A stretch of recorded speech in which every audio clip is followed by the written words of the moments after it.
सेत बरन साड़ी वो शारदा नाव धराए सेत बरन साड़ी वो सातो सुरमा तान कसे है हो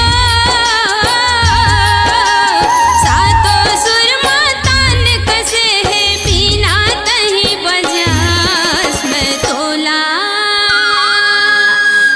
तोला मनावा दाई तै पकड़ा के मैं तोला मनावा दाई तै पकड़ा के मैं तोला मनावा दाई तै पखरा के मैं तोला मनावा दाई तै पखरा के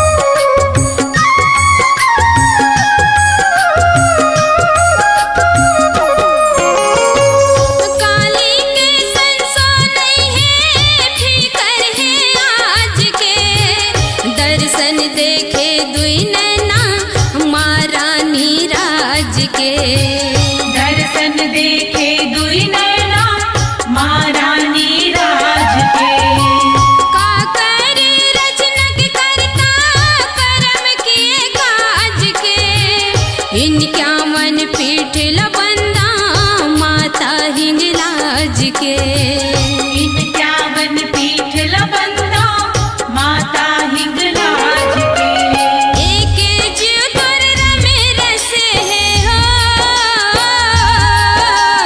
एक जीव तोर रमे रसे है कट को रूप बनास मैं तोला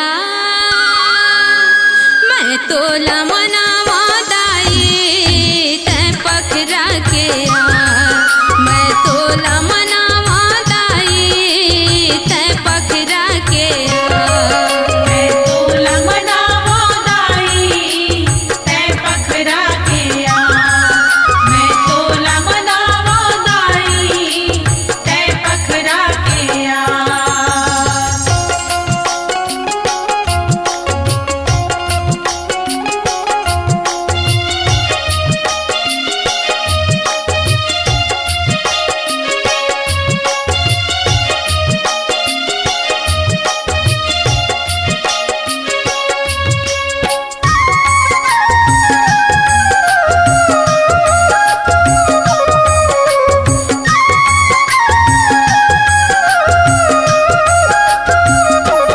मन के मंदिर में माता मोहनी तोर मूरत है तर जाते वज्राधर के हाथ नहीं पूरत है तर जाते हो अचराधर के हाथ नहीं पूरत है घेरी बेरी लोर घियाए लंगुर कस लूरत है चोला हा चलनी चाले गुन गुन के घूरत है चोला चलनी चाले गुन गुन के घूरत है मन के भोग छप्पन पर से हो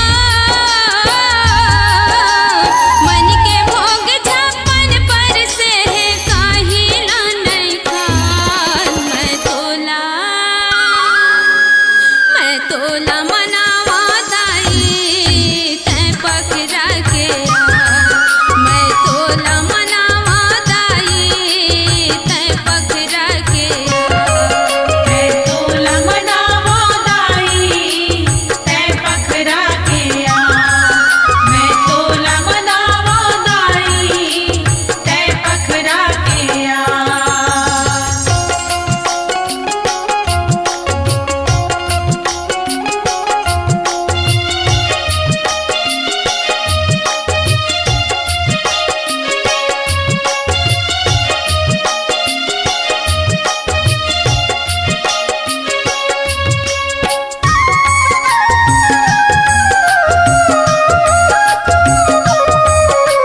कही थे गिनती दिन साथ है। 9 दिन बरराते कही थे गिनती दिन साथ है। तोला छोड़ है जग जननी काहे नहीं सुहात है। दुर्गा गेंद रामला सपना सतात है। दुर्गा गेंद रामला सपना सतात है। आँखिले आंसू बरसे है हो, आँखिले आंसू बरसे है जन्मती ही जन्मास। मैं तोला मनावा दाई तै पखरा के आ। मैं तोला मनावा दाई तै पखरा के आ। कंकर माँ शंकर बसे है हो, कंकर माँ शंकर बसे कन कन देवता के वास। मैं तोला मनावा दाई तै पखरा के आ। मैं तोला मनावा दाई तै पखरा के आ। मैं तोला मनावा दाई तै पखरा के आ। मैं तोला मनावा दाई तै पखरा के आ।